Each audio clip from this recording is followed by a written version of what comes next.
আসসালামু আলাইকুম, স্বাগত জানাচ্ছি আরটিভির মধ্যাহ্নের সংবাদে। আপনাদের সঙ্গে আছি আমি ফারিয়া শারমিন। দেশজুড়ে আজ থেকে শুরু হয়েছে 2026 সালের মাধ্যমিক স্কুল সার্টিফিকেট, এসএসসি ও সমমানের পরীক্ষা। সকাল 10টা থেকে দেশের 11টি শিক্ষা বোর্ডের অধীনে এই পরীক্ষা শুরু হয়। শিক্ষা মন্ত্রণালয়ের দেওয়া তথ্য অনুযায়ী এবছর মোট 30,666টি শিক্ষা প্রতিষ্ঠানের 18,57,344 জন শিক্ষার্থী পরীক্ষায় অংশগ্রহণ করছে।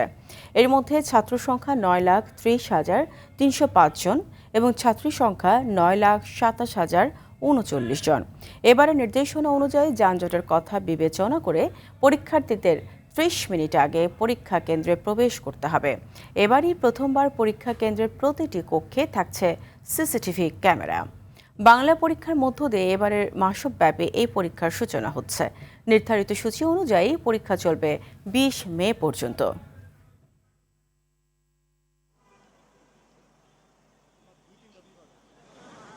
শিক্ষা যেন হয় আনন্দমুখর, প্রতিটা পরীক্ষা যেন হয় চাপ মুক্ত, যেখানে ভয় থাকবে না, ভীতি থাকবে না, উৎসাহ থাকবে, উদ্দীপনা থাকবে এবং অভিভাবকরা প্রেরণা যোগাবেন ইনশাআল্লাহ। এই বিষয়ে আরও তথ্য জানাতে যুক্ত হচ্ছেন সহকর্মী শাকিলা করিম। তিনি আছেন ধানমন্ডি গভর্নমেন্ট হাই স্কুলে। শাকিলা, প্রথম দিনের পরীক্ষা ব্যবস্থা নিয়ে কি বলছেন শিক্ষার্থী অভিভাবকরা? এছাড়া কোনো অনিয়ম চোখে পড়েছে কিনা জানাবেন। ধন্যবাদ ফারিয়া। ইতিমধ্যে জানেন বেলা 10টায় পরীক্ষা শুরু হয়েছে, এখন বেলা 12টা বাজে। ইতিমধ্যে পরীক্ষার 2 ঘন্টা শেষ, আর 1 ঘন্টা বাকি আছে। বেলা 1টায় পরীক্ষা শেষ হবে এবং 10টার আগে যে 8টার সময় পরীক্ষা কেন্দ্র খুলে দেওয়ার একটি সিদ্ধান্ত এবছর প্রথমবারের মতো নেওয়া হয়েছে। এতে ভোগান্তি ছাড়াই সমস্ত পরীক্ষার্থীরা এসে তাদের নির্ধারিত যেসব কেন্দ্র রয়েছে সেই কেন্দ্রে এবং কেন্দ্রে এসে উপস্থিত হয়েছেন এবং তাদের অভিভাবকরাও তাদের সঙ্গে এসেছেন। যেহেতু প্রথম দিনের পরীক্ষা একটা উৎকণ্ঠা থাকে, একটা উত্তেজনা থাকে, জীবনে প্রথমবারের একটি বোর্ড পরীক্ষা। একটি বিষয় বলে রাখি যে এবারে 2026-এ যারা এসএসসি পরীক্ষা দিচ্ছে তারা এর আগে দীর্ঘদিন যে একটি সংস্কৃতি ছিল, যে নিয়ম ছিল জেএসসি পিএসসি পরীক্ষা, সেই নিয়মের বাইরে, অর্থাৎ তারা জেএসসি বা পিএসসি পরীক্ষা কিন্তু মুখোমুখি হয়নি, কোনো বোর্ড পরীক্ষার মুখোমুখি হয়নি। এবারই প্রথমবার এসএসসি পরীক্ষার একটি বোর্ড পরীক্ষার মুখোমুখি হয়েছে এবং তারা তাদের অভিভাবকদের সাথে এসে ঠিক 10টার আগে সবাই যার যার আসনে বসতে পেরেছেন এবং এখানকার নিয়ম শৃঙ্খলা রক্ষায় স্কুলের যেসব কর্তৃপক্ষ রয়েছেন তারা এবং একই সাথে আইন শৃঙ্খলা রক্ষাকারী বাহিনীও এখানে নিয়োজিত রয়েছে। তারা এসে এখানে কাজ করছেন এবং সুশৃঙ্খলভাবে শিক্ষার্থীদেরকে এখান থেকে তাদেরকে জায়গা মতো বসা সব রকম সুযোগ সুবিধা করে দেওয়া হয়েছে। কিছুক্ষণ আগে অর্থাৎ ঘণ্টাখানেক আগে এখানে এসেছিলেন প্রধানমন্ত্রীর শিক্ষা বিষয়ক উপদেষ্টা মাহাদি আমিন এবং তিনি এখানে এসে অভিভাবকদের সাথে কথা বলেছেন, জেনেছেন তাদের কাছ থেকে শিক্ষা বিষয়ে তাদের নানা ধরনের মতের কথা, অভিমতের কথা তারা ব্যক্ত করেছেন এবং মাহাদি আমিন একটি বিষয় স্পষ্ট করে বলেছেন যে বর্তমান সরকার কিন্তু শিক্ষার বিষয়ে সর্বোচ্চ গুরুত্ব দিয়ে কাজ করছে এবং শিক্ষার্থীদের যেসব সুযোগ সুবিধা রয়েছে সেই সব সুযোগ সুবিধা দেওয়ার জন্য দৃঢ় সংকল্প বর্তমান সরকার। এবং এই পরীক্ষা কেন্দ্রে আসা এবং যাওয়া নিয়ে এবারে যে সিদ্ধান্তগুলি হয়েছে, যে সকল স্টেক হোল্ডার রয়েছে, ট্রাফিক বিভাগ থেকে শুরু করে যাতে নিরবচ্ছিন্ন বিদ্যুৎ সুবিধা থাকে পরীক্ষা কেন্দ্রগুলো, যেহেতু তীব্র গরম চলছে, সমস্ত স্টেক হোল্ডারদের সাথে তারা বসে দীর্ঘদিনের পরিকল্পনার পর কিন্তু একটি সুন্দর, একটি সুশৃঙ্খল, দারুণ একটি উৎসবমুখর পরীক্ষা তারা উপহার দেওয়ার চেষ্টা করেছেন পরীক্ষা ব্যবস্থা। এবং আজকে যেহেতু পরীক্ষা শুরু হয়েছে, প্রথম দিনের পরীক্ষা শেষ দিন পর্যন্ত তারা আজকে যেসব ব্যবস্থাগুলো নিয়েছেন, সুবিধাগুলো তারা দিয়েছেন, যে সুবিধাগুলোর জন্য তারা কাজ করেছেন এবং শেষ দিন পর্যন্ত এই কাজগুলি তাদের অব্যাহত থাকবে বলে আমাদেরকে নিশ্চিত করেছেন। তো বেলা 1টার সময় পরীক্ষা শেষ হবে, তখন হয়তো জানাতে পারবো শিক্ষার্থীদের পরীক্ষা কেমন হয়েছে এবং কেমন ছিল এবারের প্রশ্নপত্রের মান। ফারিয়া। শাকিলা, আপনাকে ধন্যবাদ। রংপুরের পীরগঞ্জে প্রবেশপত্র না পাওয়ায় এসএসসি পরীক্ষায় অংশ নিতে পারেনি তহিদুল নামে এক পরীক্ষার্থী। সে উপজেলার ছোট উজিরপুর নিম্ন মাধ্যমিক বিদ্যালয়ের শিক্ষার্থী। তার অভিযোগ, ফর্ম পূরণের জন্য নির্ধারিত টাকা জমা দিলেও তাকে প্রবেশপত্র সরবরাহ করেনি শিক্ষকরা। পরীক্ষার দিন সকাল 8টা পর্যন্ত অপেক্ষা করতে বললেও তাকে প্রবেশপত্র দেওয়া হয়নি। এতে বাধ্য হয়ে সকালে শিক্ষার্থী উপজেলা নির্বাহী কর্মকর্তার কার্যালয়ে যান। তবে তার দেখা মেলায় নির্ধারিত সময়ে পরীক্ষায় অংশ নিতে পারেনি তহিদুল। আমার টাকা নিজে রেজিস্ট্রেশন করতে নিয়েছে 500, ফর্ম ফিল আপ করতে নিয়েছে 2000। আমার তাও আমার কিছু হয় না, আমার কাছে পরীক্ষা দেওয়া হবে না, আমার এডমিট আসেনি। বলছি যে আবার নতুন করে নাকি আমার রেজিস্ট্রেশন করতে হবে, তারপর পরীক্ষা এডমিট আসবি। ওরা আগে তো করলো না, কাজে রেজিস্ট্রেশন হয় না, তোমার ফর্ম ফিল আপ করবে হলে আপনার টাকা ঘুরি নেন আপনি। আমি তো ঘুরি নিলাম হয়, আমি দেখলাম হয়। এখন কত যে অন্য স্কুলে ভর্তি করে দিয়েছেন এসে, ওরা জানে, ওরা প্রমাণ দেখ এখন। এর বিচার আমি সূক্ষ্মভাবে জন্য চাই। ত্রয়োদশ জাতীয় সংসদ নির্বাচনে সংরক্ষিত নারী আসনে শেষ দিনে মনোনয়ন ফর্ম জমা দিচ্ছেন বিভিন্ন দলের পক্ষ থেকে। এই মুহূর্তে নির্বাচন কমিশনে রয়েছে সহকর্মী রুজু রফিক। সরাসরি যুক্ত হচ্ছে তার সঙ্গে। রফিক, এখন পর্যন্ত কোন কোন দল মনোনয়ন ফর্ম জমা দিয়েছেন, এই বিষয়ে বিস্তারিত জানাবেন।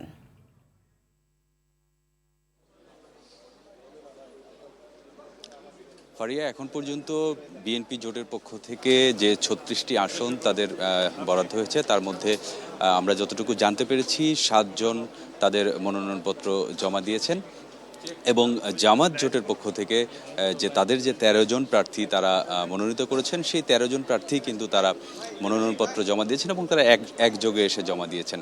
তবে আমরা যেটি দেখেছি বিএনপির প্রার্থীরা একে একে এসে জমা দিচ্ছেন এবং নির্বাচন কমিশনের পক্ষ থেকে যেটি জানানো হয়েছে, আজ সারাদিনই কিন্তু মনোনয়নপত্র জমা দিতে পারবেন তারা। এবং আমরা যতটুকু জানতে পেরেছি যে অন্যান্য যারা প্রার্থী এখনও বাকি রয়েছেন তারাও আজ হয়তো সারাদিন বিকেল 5টা পর্যন্ত সময় রয়েছে, সেই সময়ের মধ্যে তারা মনোনয়নপত্র জমা দিবেন। আপনি নিশ্চয়ই জানেন যে ত্রয়োদশ জাতীয় সংসদের যে 50টি সংরক্ষিত আসন, সেই আসনের মধ্যে 36টি আসন বিএনপি অর্থাৎ সরকার দলের তারা পাচ্ছেন এবং 13টি আসন বিরোধী দল তারা পাচ্ছেন এবং একটি আসন আসলে স্বতন্ত্র হিসেবে রাখা হয়েছে।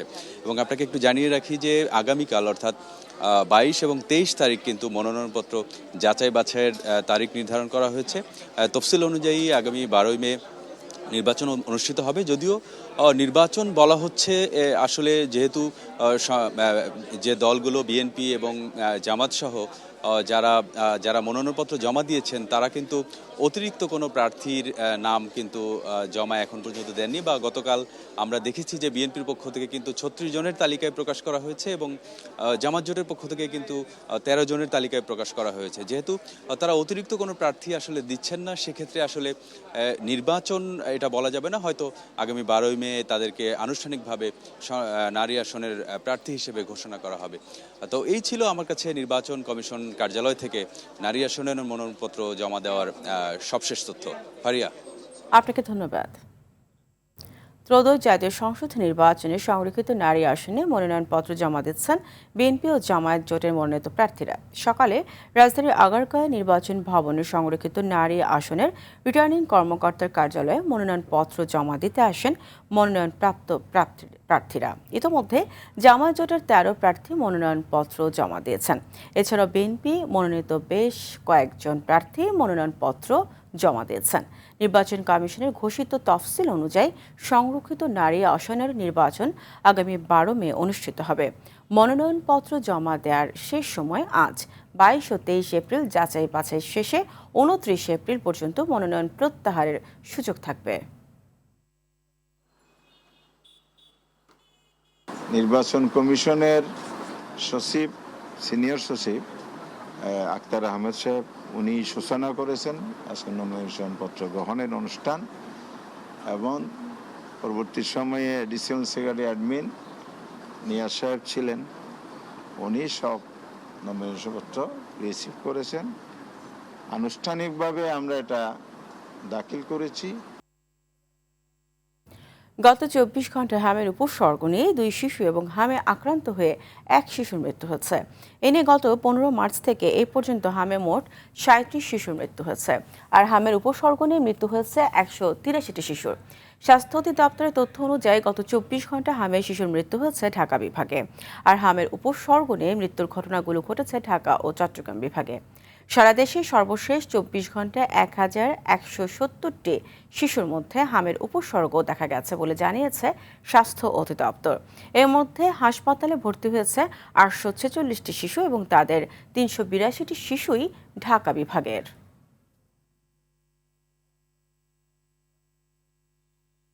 চিকিৎসক হেনস্থার অভিযোগ তুলে রাজশাহী মেডিকেল কলেজ হাসপাতালে ২৪ ঘন্টার কর্মবিরতি পালন করছেন ইন্টার্ন চিকিৎসকরা।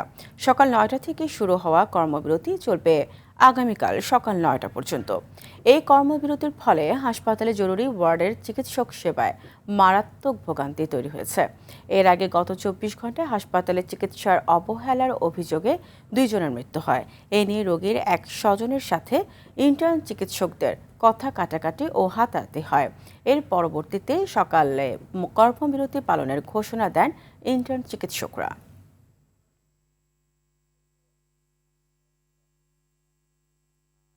ধর্মঘটের বিষয়ে আরও জানাতে রাজশাহী থেকে সরাসরি যুক্ত হচ্ছেন সহকর্মী মোস্তাফিজ রকি। মোস্তাফিজ, ধর্মঘটের সর্বশেষ কি অবস্থা দেখছেন জানাবেন? রাজশাহী মেডিকেল কলেজ হাসপাতালে ইন্টার্ন চিকিৎসকদের যে ধর্মঘট সেটি এরই মধ্যে ৩ ঘন্টা অতিবাহিত হয়েছে এবং এই ৩ ঘন্টায় আমরা দেখেছি যে যারা রোগী রয়েছে তাদের চরম ভোগান্তিতে আসলে পড়তে হয়েছে। বিশেষ করে রাজশাহীর মেডিকেল কলেজ হাসপাতালের যে ওয়ার্ডগুলি রয়েছে সেগুলোতে আমরা কিছুক্ষণ আগে ঘুরে এসেছি এবং সেখানে আমরা যে ইন্টার্ন চিকিৎসকরা তারা কিন্তু আসলে কর্মে ফিরে আসেনি, ফলে সেখানে একটি দুর্ভোগের সৃষ্টি হচ্ছে। কারণ আপনি জানেন যে রাজশাহী মেডিকেল কলেজ হাসপাতালের যারা 240 জন যারা ইন্টার্ন চিকিৎসক তারা কিন্তু বিভিন্ন ওয়ার্ডে কিন্তু তারা চিকিৎসা সেবা দিয়ে থাকে। যদিও এখন মিড লেভেলের চিকিৎসক তারা চিকিৎসা দিচ্ছেন, তবে আপনি জানেন যে রাজশাহী মেডিকেল কলেজ হাসপাতালে রোগীর সংখ্যা কিন্তু ধারণ ক্ষমতার থেকেও কিন্তু 3 গুণ। এর ফলে বাড়তি যে চাপ সেটি কিন্তু এই মুহূর্তে আসলে তৈরি হয়েছে। আমরা ইন্টার্ন চিকিৎসকদের সাথে কথা বলেছি এবং সকালে তারা মানববন্ধনও করেছেন এবং সেখান থেকে তারা দাবি করেছেন যে তাদের যে কর্মর যে পরিবেশ সেটি তারা সুষ্ঠু পরিবেশ চাচ্ছেন, পাশাপাশি ইন্টার্নদের যে নিরাপত্তা কর্মক্ষেত্রে সেটিও তারা দাবি জানাচ্ছেন এবং এই ঘটনায় যারা দোষী রয়েছেন তাদেরকে আসলে আইনের আওতায় নিয়ে এই নিয়ে আমরা কথা বলেছিলাম রাজশাহী মেডিকেল কলেজ হাসপাতালের মুখপাত্রের সাথে। তিনি যেটি আমাদেরকে জানিয়েছেন যে এই ঘটনাটি স্বাভাবিক করতে তারা ইন্টার্ন চিকিৎসকদের সাথে বসার চেষ্টা করছেন এবং আলোচনা আসলে চালিয়ে যাওয়ার চেষ্টা করছেন। যদিও তারা দাবি করছেন যে মিড লেভেলের চিকিৎসকরা তারা এই মুহূর্তে আসলে চিকিৎসা সেবা দিয়ে যাচ্ছেন। তো এই ছিল আমার কাছে রাজশাহী মেডিকেল কলেজ হাসপাতাল থেকে সর্বশেষ। ধন্যবাদ আপনাকে। বেড়েছে জ্বালানি তেলের দাম, কিন্তু এখনও কমেনি তেল পাম্পের লম্বা line. Bangladesh petroleum corporation BPC দেশের সব ফিলিং স্টেশনে জ্বালানি তেলের সরবরাহ বাড়ানোর সিদ্ধান্ত নিলেও এখনও তেল সরবরাহ বাড়েনি কোনো পাম্পে। এমন পরিস্থিতিতে দীর্ঘ লাইনে থেকে ভোগান্তির মধ্য দিয়েই তেল সংগ্রহ করতে হচ্ছে গ্রাহকদের। দাম বাড়ানো নিয়েও আছে মিশ্র প্রতিক্রিয়া। তবে দাম বৃদ্ধির পরে কেন ভোগান্তি পিছু ছাড়ছে না তা নিয়ে প্রশ্ন চালকদের। এদিকে তেলের দাম বৃদ্ধির পর বাস ও ট্রাকের ভাড়া পুনর্নির্ধারণ নিয়ে কোনো সিদ্ধান্ত নিতে পারেনি বিআরটিএ। দর্শক, এই মুহূর্তে রাজধানীর সোনার বাংলা ফিলিং স্টেশন থেকে সরাসরি যুক্ত হচ্ছেন সহকর্মী সাকিবুর রহমান। সাকিব, তেলের পাম্পে সরবরাহ বেড়েছে কিনা, এছাড়া সেখানকার ভোগান্তির চিত্র কেমন দেখছেন?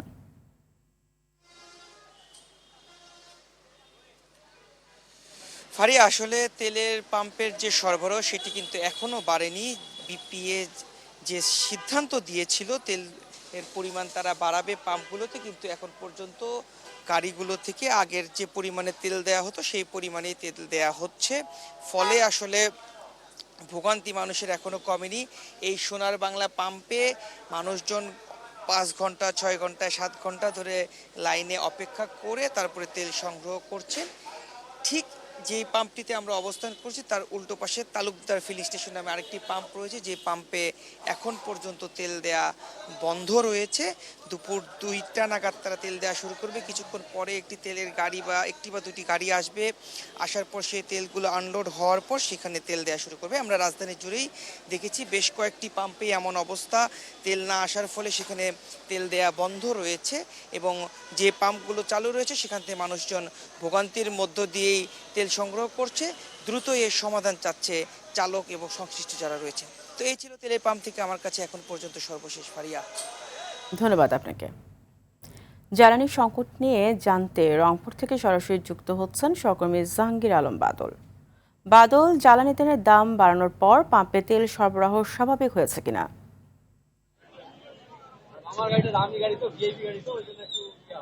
ফারিয়া, আমি এখন রয়েছি রংপুর নগরীর শাপলা ফিলিং স্টেশনে। আমরা দেখেছি যে আসলে এই পাম্পটিতে একটু আগেই তেল দেওয়া শুরু হয়েছে। এর আগে আমরা দেখেছি যে আসলে তেলের দাম বৃদ্ধি পেয়েছে, কিন্তু মানুষের মধ্যে তেল নিতে আসে মানুষের মধ্যে কিন্তু স্বস্তি ফিরে নেই। আমরা দেখছি যে আসলে পাম্পগুলোর মধ্যে দীর্ঘ লাইন, যার ফলে এখন সাধারণ মানুষের ভোগান্তি সেটি কিন্তু রয়ে গিয়েছে।